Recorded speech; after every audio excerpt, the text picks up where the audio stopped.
Today, the revolver is almost as much a symbol of American law enforcement as the familiar star or badge. Through the years, it has grown to be still another common bond between peace officers of many different jurisdictions.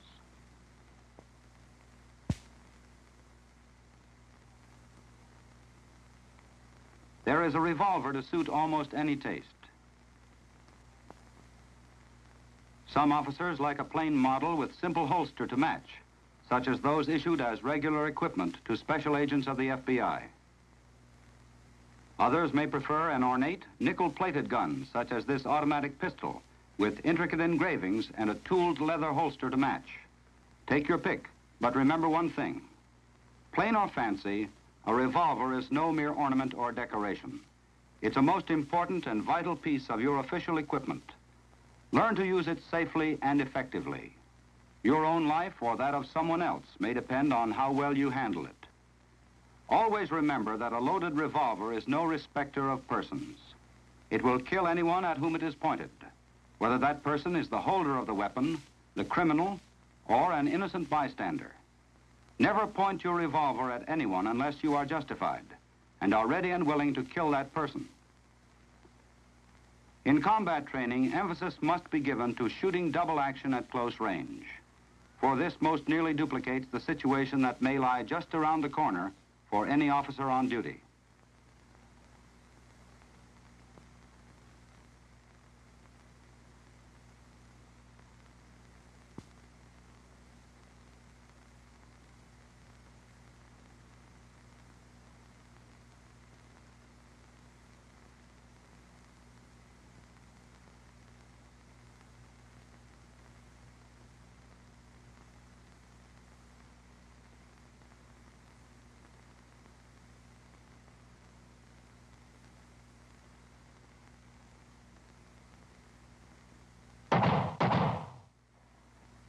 With gun in shoulder holster, this criminal was no match for well-trained officers drawing and shooting double action from hip level. Remember, this is the fastest method of firing. It is accurate and effective up to 10 yards. When fired double action from the hip, the revolver is almost lightning fast. The weapon is cocked and fired in one continuous motion of the trigger finger on the trigger. With practice, both speed and accuracy will be improved.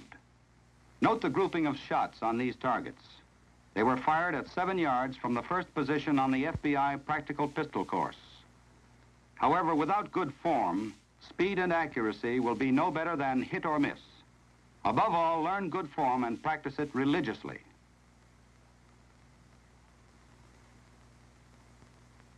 Drawing and shooting from the hip was developed on the Western frontier, where speed with a gun often meant survival. Western style shooting with single-action revolver was inaccurate compared to modern hip-level shooting. Today's draw and shooting from the hip is smooth and continuous, with not a bit of waste motion, and the revolver in front of the shooter is in position to ensure a greater degree of accuracy. A quick draw holster is a necessity. As the shooter goes to a crouch, the holster tips forward, allowing the gun to slide out easily and in line with the target. By facilitating the draw, this holster contributes to safety, speed, and accuracy. Whenever gunplay is anticipated, the coat is unbuttoned. The shooter steps to his left and forward as he reaches for his weapon. Body movement swings the coat aside and away from the gun. As the left foot steps forward, the right shoulder drops. A firm grip is taken on the gun, and it is then dragged from the holster and pointed toward the target. In this on-target position, the forearm is rigid and almost parallel to the ground.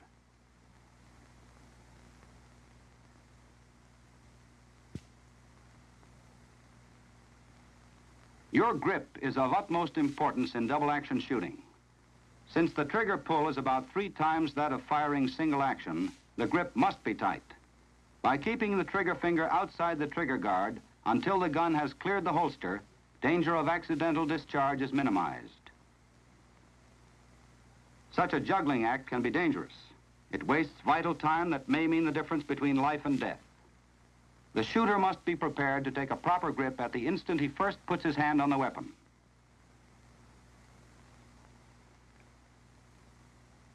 Control of the trigger is another essential. Insert the trigger finger to the first joint or even further. Keep the wrist stiff and the grip tight. Pull the trigger steadily and evenly. Only the trigger finger is moved. Use the other finger to maintain a tight grip on the weapon.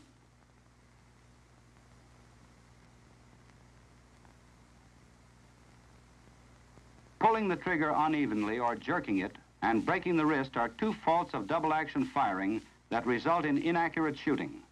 These apparently minor faults have cost many officers their lives. When the shooter is ready to fire, he is in a crouch with his weight equally distributed on both feet. He is balanced like an athlete and can move easily in any direction. In this position, he presents a smaller target for return fire. His head and shoulders are back for better balance and vision. The shooter keeps his direct vision on the target. With his outer vision, he sees his weapon and lines it up with the target. The left hand is held near the revolver, for it must be readily available to take the weapon should the shooter be hit in the right hand or arm. Firing then can be continued with the left hand without changing position of the body.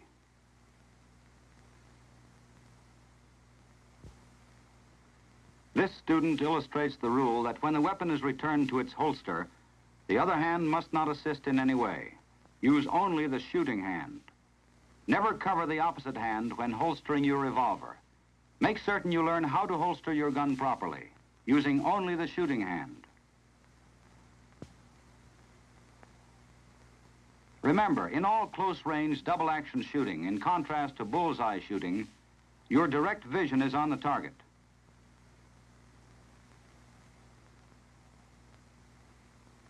Firing from hip level, the gun will be seen in the outer vision. Your direct vision is still on the target.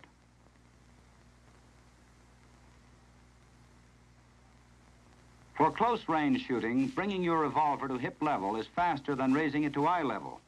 And that split second you save by learning to shoot accurately from this position may well save your life.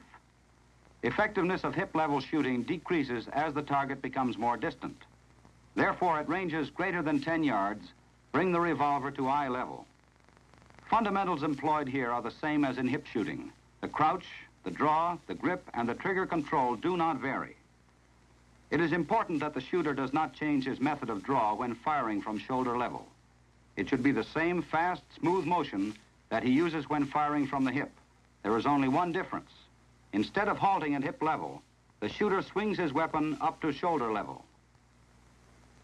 The time necessary to bring the gun to shoulder level will be justified by the increased accuracy at greater distances.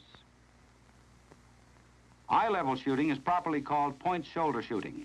The gun is pointed at the target in the same way that a finger would be pointed, and the direct vision is focused on the target, with the gun sight seen in the outer vision.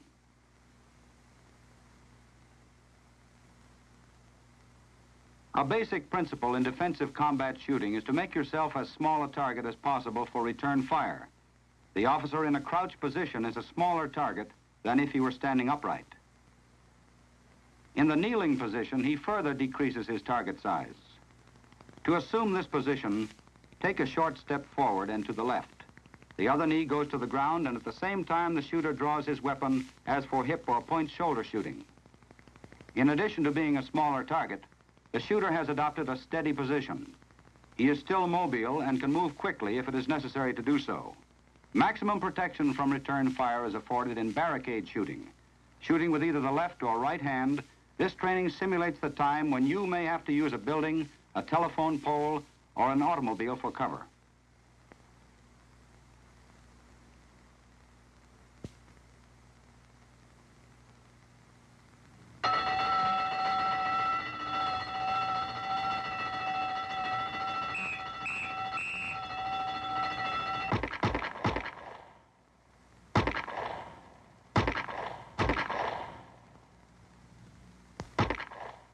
Taking advantage of the best cover available, this officer made himself the smallest target possible. Instinctive attention to the fundamentals of defensive shooting saved this officer's life. There will be occasions when no cover is available.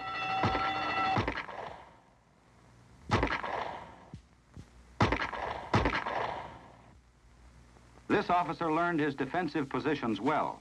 With no cover available, he dropped to the prone position. With his feet together, he made himself as small a target as possible. And in this support position, accurate shooting up to 75 yards is possible. Constant practice in the fundamentals and positions of revolver shooting is required if a law enforcement officer is to achieve and maintain that shooting skill that one day may save his life. For those in training at the FBI Academy at Quantico, Virginia, a number of disabled weapons are available for such practice.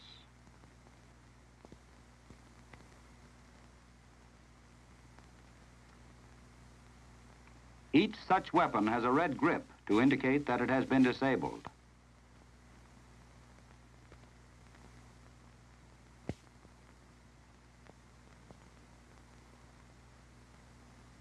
Here, before a full-length mirror, a man can correct flaws in his stance, his grip, and his defensive positions.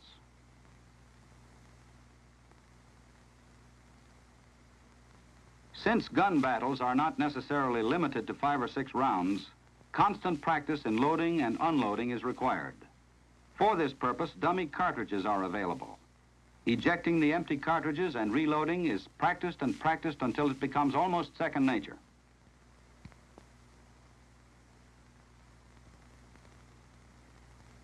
Any police department can easily disable a weapon that is beyond economical repair simply by removing its firing pin. After the disabled guns have been given distinctive red markings, they can be used in the squad room or training school.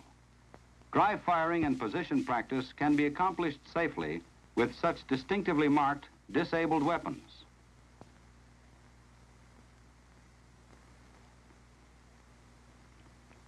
Silhouettes of different sizes which simulate targets at various distances are another valuable training aid.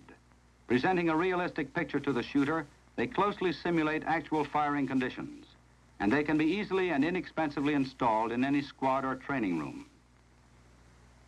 Electronic courses have great value for advanced training in double-action shooting. Each hit is recorded and scored electrically. The shooter learns that at first his accuracy goes down as his speed goes up. Before long, he has learned the maximum speed at which he is able to shoot accurately.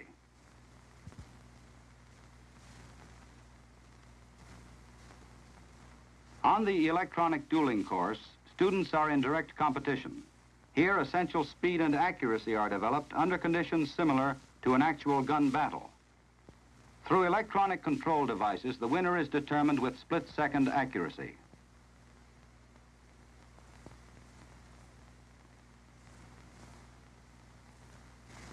The running man target provides practice in firing at a moving target. It points up the necessity for shooting where the target will be when the bullet arrives, rather than where the target was at the moment the gun was fired. Here the student is allowed 3 shots at the target moving to his right and 3 shots at the target moving to his left. Basic principles learned and perfected on these electronic courses someday may save an officer's life.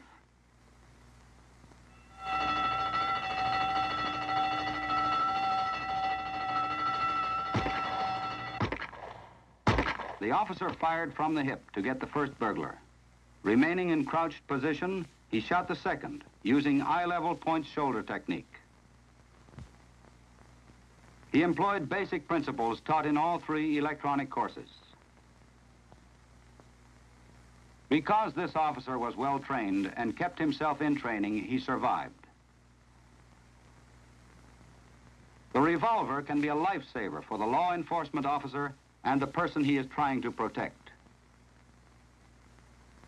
Its presence can even prevent a gun battle entirely, for the criminal will know by the way an officer holds his weapon that he is a well-trained man. In such cases, the criminal may well refuse to shoot it out with him.